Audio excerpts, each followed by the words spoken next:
little bit of Terence Malick for us, first thing in the morning. Very cold, out with the dog. I've got a bit of kit to deliver to the post office, and then a hard drive to a client with some reportage work, but also 160 portraits that we shot over 3 days in London, which I have to say was pretty overwhelming. But it's over now, so free time. We're going to go off to Sharpness, which is not a lens test, but a place on the River Severn, which I've been to before and is rather nice.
I've got no idea if you can hear anything. Hopefully you can.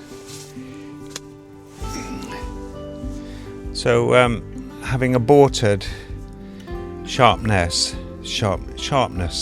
spelt the same way, and it would be a great place to do a lens review, but I don't do reviews, so that's never going to happen. But I always thought it was a fun name for a place to go with a camera.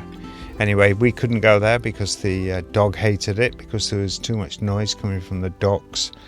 And we moved up the road 20 minutes, still on the Severn, but this time to Frampton on Severn.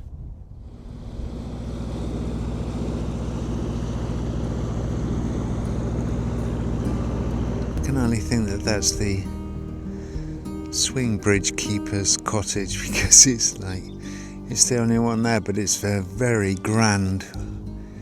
It's like a single room, but I just love those columns in the foreground. I think William Eggleston would like that. So it's nice. I like this middle right to lower left shadow on the path, and the way it stretches off into the far distance. Got these two narrowboats in the foreground.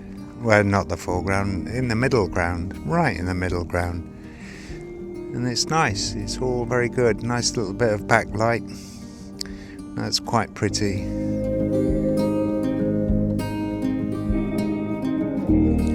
Yeah, I got a pair of gloves on today. They're not much, but they do keep the wind off. It's bloody cold. It's nice, these reeds with a bit of wind in them. And, behind that is an old tree. It's rather pretty. I like the way this is grouped on the right hand side. A little bit of open sky on the left. Quite pretty. I think on a slightly longer lens for the still, with that tree more silhouetted in the background, a little bit more defined, would look nice. Yeah, I'm happy with that. Not expecting very much from a towpath, but so far it has yielded.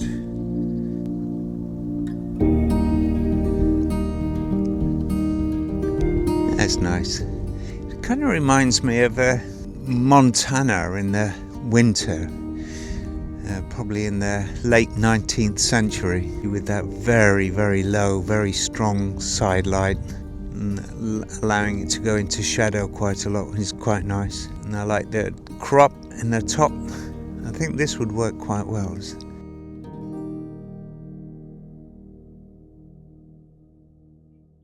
Now this might give me something. If I can work out a nice frame. I like the way the light's falling on the building in the left hand side, and the building on the right hand side is giving me this shadow. Nice. It's an annoying shot. With my lens and the 50R, I can't get that little circle in the center of the frame, upper center of the frame, without a little bit of the edge on the left hand side creeping in. And I go in really tight. The little round circle, which is really important, gets too close to the top of the frame, and I can't get any closer because that is not going to help me.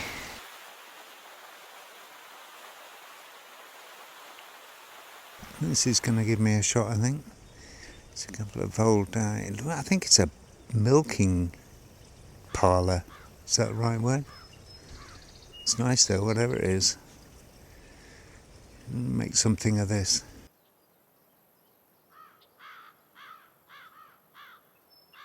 There's a little tree sticking out the top of this rather neat hedge. Gonna have a look at that, I think. Walk up the road a bit and see what it looks like perpendicular.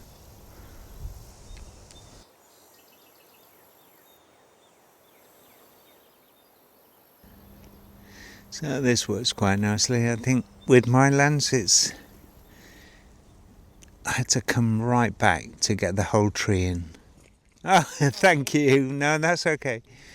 And I knew if I came back too far, I couldn't get the background to drop out of focus. So I might have got it to work. It really depends how much throw I can get, because that background is very messy. I like the tree on the right though. So I need a lot of throw to clean it up. Might work. We'll have a look.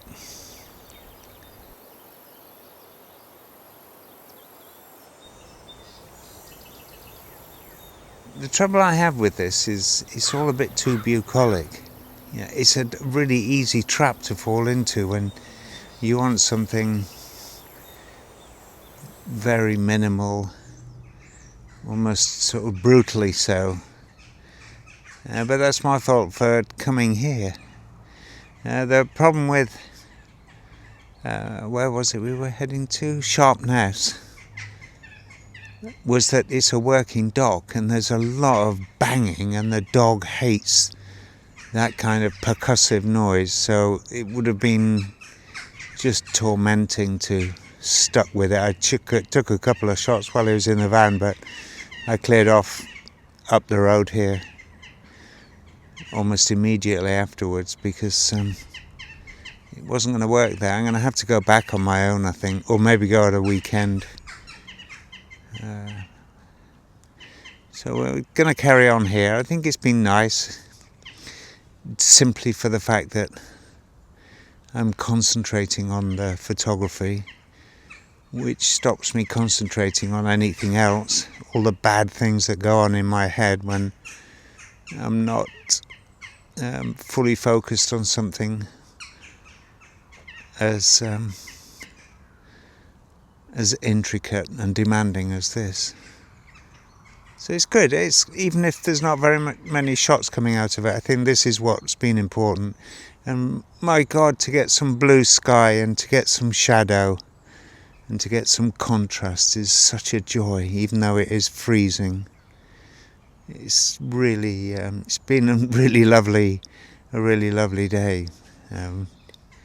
Just to get out and make a cup of coffee in the van and chill out basically with the dog and have a little bit of sunshine. So this is what I was talking about. Although I've got to move that pillar, that fence post. I've got to get that to just sit away from the window. Oh, sorry, a little bit drunk now. And then get it all nicely in the middle. About there. I think that works. I was just talking about how pretty it was and how I didn't want it to be pretty. Now I've got to resist the temptation to get too close to this. It's like a utility of some description. Don't know, don't care. This worked quite well. There was 3 shots that I made out of this, so hopefully each one better than the last. But getting a separation between the gutter and the post that's behind the building was tricky. I don't think I managed to do that, so that might be an annoyance. But I kind of like it when it's square on. Yeah, it was nice.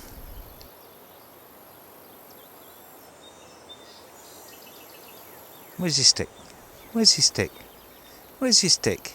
Find it. Bring it. There's a good boy. There's a good boy. Go on, away you go. Good boy. There we go. You're mad for sticks this morning, aren't you? Hey, you're mad for sticks today. Good boy. We have a pickup truck. Dirty pickup truck. Perpendicular to the houses behind it, I'm hoping.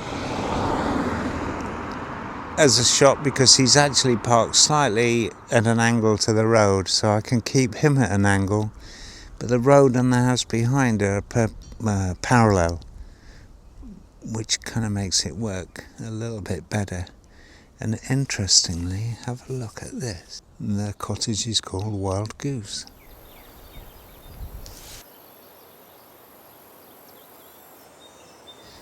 This is a nice shot, but it's really difficult. Got to get the whole of that chimney stack in, top left. But get rid of the aerial beside it, and then just crop the edge of this garage door on the right. Tricky. Gonna get run over?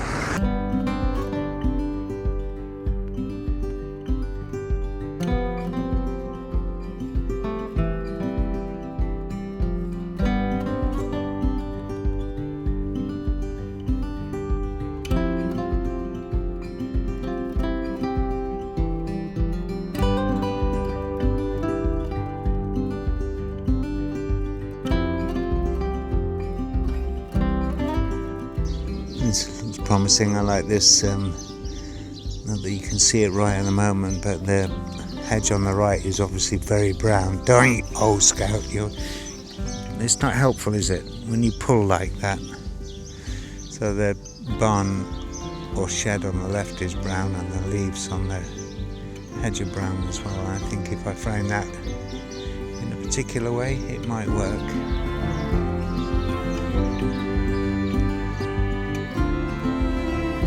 It was quite nice, but it was too tight. I wanted to come back, but I started getting branches from the trees and wires and all manner of detritus that you really don't want to see in the shot. And we're nearly back at the van, and this is a nice shot. It might work.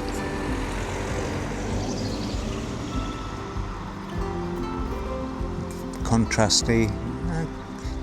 I love all the foreground is nice. It worked a little bit better from a bit further back.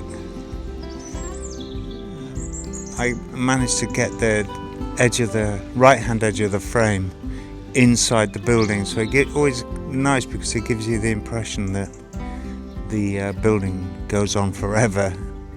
You're not quite sure, not being able to see it, you don't know where it ends. It's a little bit of a trick, but it looks lovely, and it's light with the these reeds in the foreground. Looks really nice. It's a nice way to finish. Well, that would have made a nice shot if they hadn't got the steering lock on. It kind of kills it somewhat. I'm going to try and get me out of the reflection. But I think I can do that with the lens. Nice old leather jacket in this old Citroen van. Yeah, we just had a wander around here for a couple of hours in very nice sunshine. Big blue skies, lots of contrast, nice low light for the winter as always. So it's almost perpetual golden hour. And I think we got something. I'm not sure, but I think we got something. But it's been a fun experience, and it's been a frustrating few weeks. It's because we've had just the worst weather, just really low cloud and very diffuse light, and I'm sure a lot of people would love that if you live in Arizona, but for me I get too much of that, and it's not really interesting. So that's that. Plus I've been really busy. I just wrapped up a job and delivered that, and I've been getting rid of all my old stock, which has been a very cathartic experience. I mean, a lot of the gear has earned its cost back because of rental charges over the years. So it didn't really owe me anything, but I've had a really lovely time selling kit to young people starting off their careers, mostly filmmakers, because it's mostly lights and grip stuff. So, and it's been really good to just get rid of a lot of stuff that I know I'm not going to need, and I don't really want to use anymore. I mean, it was great when I was running the little production company with Ed, but that was back in London, and now I think I've got a different set of priorities, and I'm looking to achieve slightly different things, and so we're going to choose our shoots very carefully from now on, and not complicate things, and just get back to very simple way of working. The other thing that I was thinking about while I was shooting, I've always understood this sort of like how intentional I am when I'm out with a camera, but I never actually realized that there are some kind of Zen-like benefits to doing it, and I really should do it more, because there's no other activity that I do that I can think of now that gives me the same kind of focus, and I know whenever I'm doing this, I just get some rest from the constant chatter, the stuff that goes on in your head all the time that you have to deal with, you know, one thing after another. Thought comes up, deal with it. The thought comes up, deal with it. Sometimes the same thought keeps coming up and you're having to deal with it, address it and put it away, or you know, find a solution for it. And it's exhausting. But when I'm out with a camera, I don't get that at all. I just like, I'm in this beautiful little creative bubble where I'm doing my thing, and I know I'm looking for, and everything is focused on that. How can I, what is there here? What is there here that I can photograph that looks beautiful? How can I frame it? How can I make it nice? Is the light good enough? All those things. And those are joyful things to have to think about. It's just my little bit of utopia, you know. I can escape from the noise that's in my head so much of the time, and I think that's normal. I don't think it's anything particular. My brain is a bit weird on some levels, as I'm sure anybody who knows me will agree. But generally speaking, I think we all have that stuff going on in the background, and it's kind of nice to find a way to silence it for a little while. And that's precisely what's happened this afternoon. It's been good, even if I haven't got a shot. But that never stops me showing things. Even if I haven't got a shot, it was worth it. And I've got to remember that it was worth it just for that little peace and quiet.